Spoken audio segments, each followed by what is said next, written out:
So, before we start, let me introduce myself first. I am Ronaline Embuscado from BS Biology. And as you can see on the screen, our topic for today is all about the integrated analysis of differentially expressed genes, differentially methylated genes, and natural compounds in hepatitis C virus induced cirrhosis.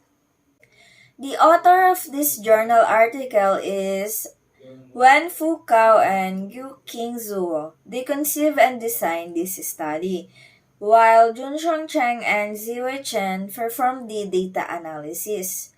Junsheng Cheng wrote the manuscript, but all authors were responsible for reviewing the data. All authors read and approved the final manuscript. The objectives of this study is to identify key genes in hepatitis C virus induced cirrhosis and to predict effective drugs for its treatment. Cirrhosis is a chronic liver disease characterized by esophageal varices, ascites, and high portal pressure following the formation of fibrous septae and nodules. It ultimately leads to liver structure collapse. Cirrhosis usually occurs after liver injury induced by viral infections, alcoholic abuse, immune dysfunction, and biliary disease. Among these etiologies, hepatitis C virus or HCV infection plays an important role, although the hepatitis B virus epidemic is becoming controlled in China. It remains a challenge to prevent hepatitis C from progressing to cirrhosis, especially when it is caused by HCV genotype. Therefore, it is necessary to better understand the underlying molecular features of HCV-mediated cirrhosis for enhanced and adequate treatment. DNA methylation is a basic biological process that plays an important role in cellular processes and organ function. DNA hypermethylation is thought to lead to the downregulation or inhibition of gene expression, but this hypothesis has been challenged. Liver fibrosis is usually accompanied by changes in methylation in the entire genome or within particular genes. However, the mechanisms by which genes are regulated by DNA methylation in cirrhosis remain unclear. Bioinformatics is an emerging and rapidly developing field that relies on sequencing and information technologies to analyze big data. The present study investigated the combined gene expression and DNA methylation profiles of HCV-mediated cirrhosis to provide novel insights into underlying molecular mechanisms and the relationship between DNA methylation and gene expression. Two gene expression profiles and one methylation profile obtained from the Gene Expression Omnibus database were used to identify differentially expressed genes and differentially methylated genes, and the methylated CpG sites and genes respectively. Potential association between the DEGs was investigated by constructing protein-protein interaction or PPI networks, and the potential pathological role of key genes was further validated with an independent cohort. There are 9 given materials and methods that being used in this study. First is the access of GSE datasets. The terms HCV and cirrhosis or liver fibrosis were used to retrieve valuable datasets from the GEO database with the following inclusion criteria: including at least 2 groups, and a sample size. 2 expression datasets were included in the study. And as you can see on the table 1, you can see here is the datasets for analysis. Given dito yung GEOID, platform, control, and the HCV-mediated cirrhosis. Second is the cross-analysis of DEGs and DMGs. To explore the effect of DNA methylation on gene expression in HCV-mediated cirrhosis, all DEGs with methylation changes were identified and the region of methylation in these genes were analyzed. Third is the identification of DEGs. Our packages, Lima and preprocess core were used to perform background correction and quantile normalization, respectively. Each probe name was converted into gene symbols according to GPL 570 and GPL 96 annotation files. The Lima-R packages was further used to identify the ages between the HCV-mediated cirrhosis and control samples. If false discovery rate is less than 0.05, adjusted p-value, and were considered cutoff values for DEG screening. Fourth is the construction of PPI network. All DEGs were submitted to the string database prior to being filtered into the defined PPI network and modified using the Cytoscape platform. Then the maximal click centrality method in the plugin CytoHuba was used to identify hub genes with a score of greater 1 times 10 raised to 11 considered significant. Then, fifth is the functional enrichment analysis of DEGs. Gene ontology and Kyoto Encyclopedia of Genes and Genomes Signaling Pathway Enrichment Analysis were performed of the identified DEGs using the Cluster Profiler R package. Key pathways are processed with the pi less than 0.05 and a gene number of greater than 5 were recognized.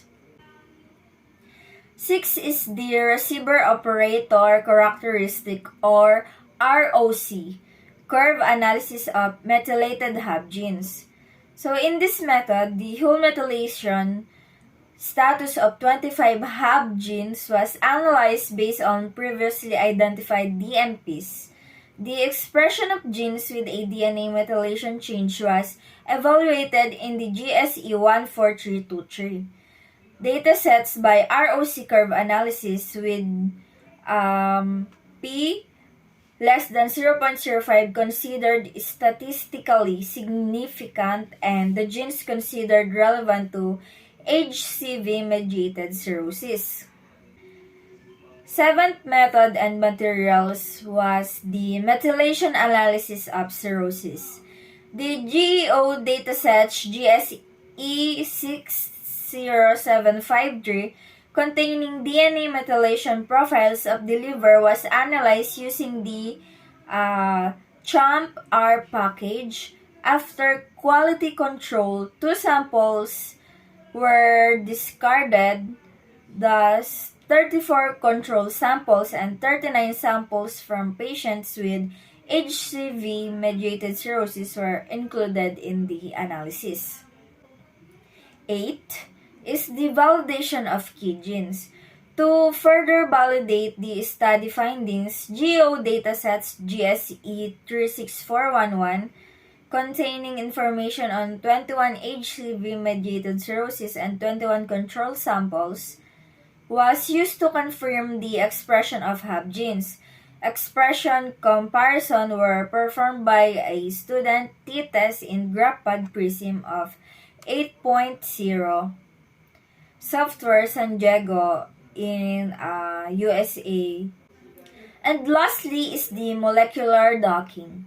To explore compounds that might target key genes, they downloaded the structure of 31 small molecules targeting liver cirrhosis in PDB format from PubChem, as well as the crystal structure of ISG15 from RCSB PDB. Molecular docking was performed using the Autodock tools 1.5.6 and a rigid docking protocol that use a genetic algorithm to generate binding poses of the protein ligand complexes. The first binding energy of each complex was recorded. Now let us proceed to the results of this study. Identification of DEGs in HCV cirrhosis. A total of 856 and 273 genes were found to be upregulated and downregulated, respectively, in HCV-mediated cirrhosis samples compared with controls in the GSE 6764 datasets. In addition to 737 upregulated and 10 downregulated genes in the GSE 14323 datasets. So, maipapakita ito sa figure 1 and 2. And in total, 357 genes that were differentially expressed in HCV-mediated cirrhosis. So, this is the figure 1, yung tinutukoy kanina. Meron itong A and B. So, yung A and B na yon is sinatawag siya na heat map of DEGs and HCV-mediated cirrhosis. Itong A is yung tinatawag na GSE 6764 and then yung B naman is yung GSEI 4323. So, these are the data sets. So, dito makikita yung results ng mga ginawa nila. Dito naman sa figure 2 is ipinapakita yung tinatawag na volcano plots. And each point in the volcano map represents gene. Yung red is yung nagre-represent siya sa up-regulated. Makikita nyo naman dyan sa may gilid. Nakalagay doon is up, yung dot na red. And then, yung namang blue na dot is nagre-represent siya sa down-regulated. And then, yung gray is yung non-significantly. And then, this is the Venn diagram. Sa Venn diagram, dito na ipinakita yung pinaka-total nun doon sa may volcano plots. Dun sa may volcano plots, yung kulay red ay meron siyang total of 772. And then, yung 390 naman is yung blue. And then, yung gray naman, which is yung non-significant, is meron siyang total of 357. So, in the next table is, ipinapakita dito yung top 8 significantly enriched GO terms and KEGG pathways of DEGs in HCV-mediated cirrhosis. Sa A, ito yung mga tinatawag na molecular function. Nandyan yung extracellular matrix structural constituent, glycosaminoglycan binding, platelet-derived growth factor binding, extracellular matrix structural constituent conferring tensile strength, and so on and so forth. And then, sabi naman is yung biological process, and makikita nyo din dyan kung ano yung mga yon. Next naman is yung sa C. Sa C is ito yung mga cellular component, and makikita nyo din sa table dun sa graph kung ano yung mga cellular component. And then, sa D naman, last is yung KEGG pathways. And then, dito naman sa next table is, it is another heat map. Dito naman sa heat map na to, ipinapakita yung DMGs in the GSE 60753 datasets. Sa heat map daw na to, makikita yung top 212 DMGs and DEGs. DMG, differentially methylated genes. DEGs, differentially expressed genes. And then next is the network of the top 25 hub genes. So, yung mga nakikita nyo na nasa bilog, which is yung may mga kulay na red, orange, yellow, yellow-orange, yan yung mga 25 hub genes identified in HCV-mediated cirrhosis. Yung redder color represents a higher score in cytoscape based on the MCC method. So, yung mga red na nakikita nyo is nagre-represent siya na mas mataas yung mga cytoscape. Meron siyang higher score. Yun, higher score of cytoscape. And then, ibig sabihin, kapag papalight yung color niya is mas bumababa yung cytoscape na score ng cytoscape na meron sa kanya. Dito naman sa figure number 6 is yung ROC curves of ISGI-5. Dun sa A, yaan yung mga TRIM22. And then, yan, makikita nyo dyan yung pinaka-results niya. And then, sa B naman is yung IFI44L. Then, next is yung sa C, yung IFI27. And then, sa D naman is yung IFII6. And then, lastly, yung sa E is yung HCV-mediated cirrhosis diagnosis. So, yan yung mga HCV, hepatitis C virus, ROC, and the receiver operator characteristic. So, ito namang nakikita nyo ngayon, ito yung pang figure 7. Ito yung mga validation of ISGI-5, TRIM22, yung kanina, yung dun sa may pinakita ko kanina. And, pinapakita dito yung differential expression in the GSE 36411 datasets. So, ito yung mga isinolve nila and yan yung mga naging results. And in this table naman is, ipinakita yung 31 small molecule drugs. Ito yung mga berberine, caffeine. Yan, yung nakikita nyo dyan, naka-under siya sa drug. And then, ipinakita din dito yung kanilang mga PADChem ID.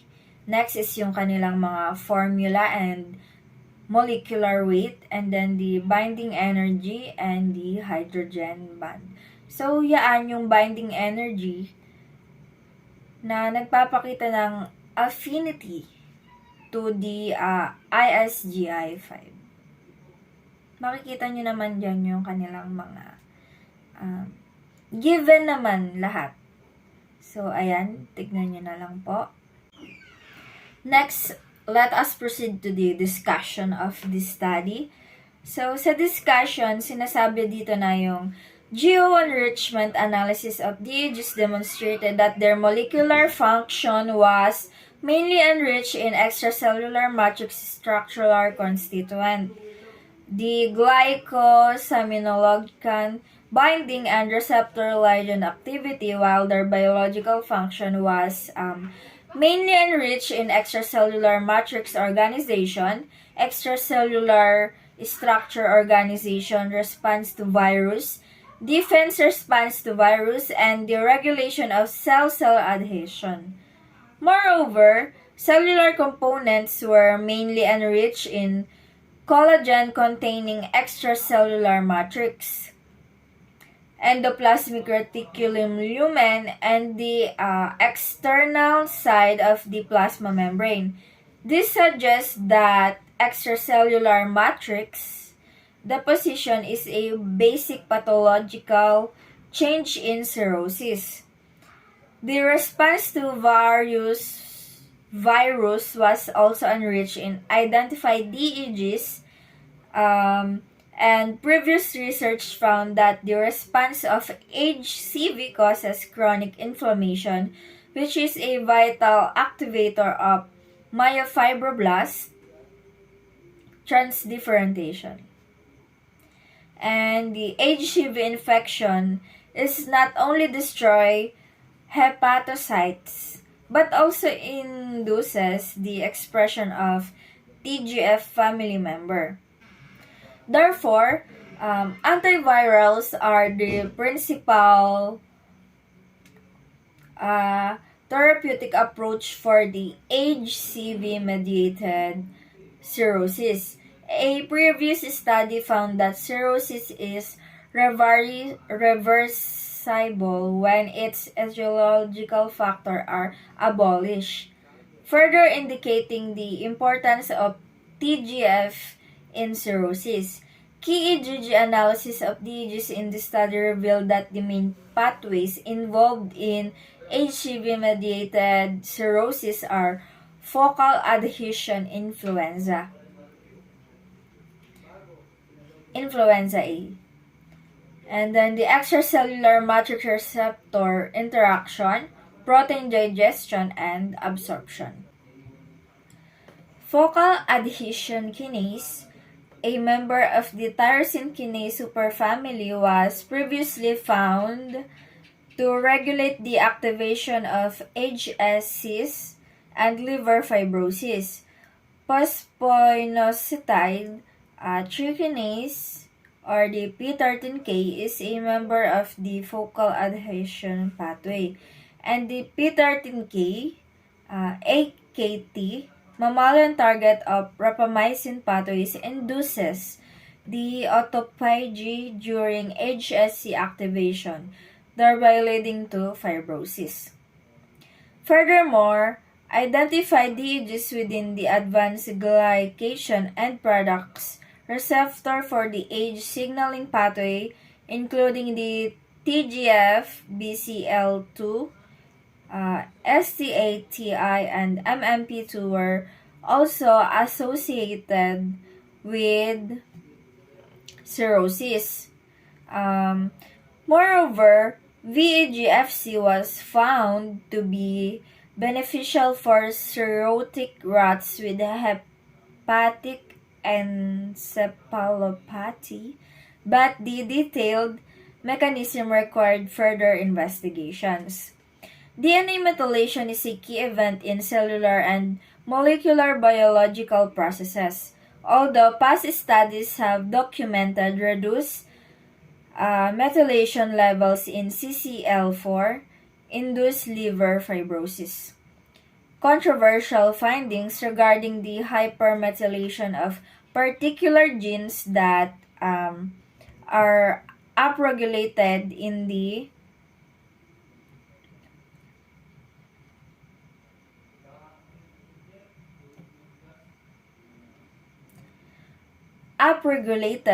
fibrosis models have been reported.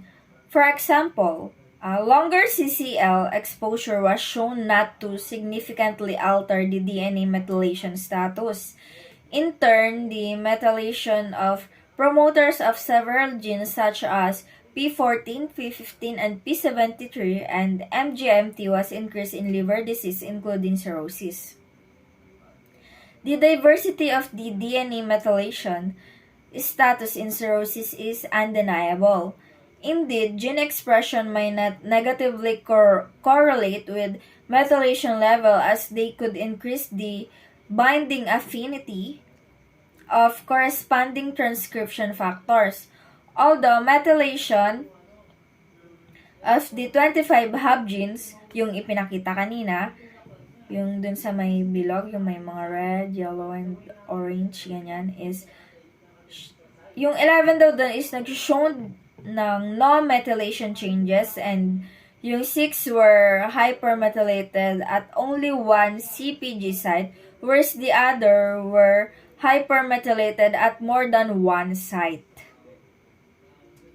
Thus, it is difficult to judge the impact of DNA methylation and the expression of genes that are methylated at different sites levels. More detailed studies are needed to clarify the underlying mechanism. Of the 25 hub genes identified in this study, including OAS, MX, IFI, and HERC family members, OAS1 and MX1 polymorphisms were previously found to be associated with the severity of liver disease in patients co-infected with the human immunodeficiency virus and HCV.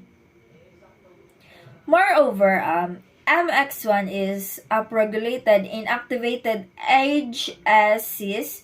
Thus, it is reasonable to speculate the MX1 promotes ASC activation and is related to the prognosis of HCV-mediated cirrhosis, although this hypothesis should be verified.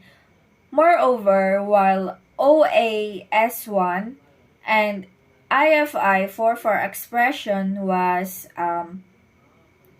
increased in patients with systemic sclerosis-related interstitial lung disease.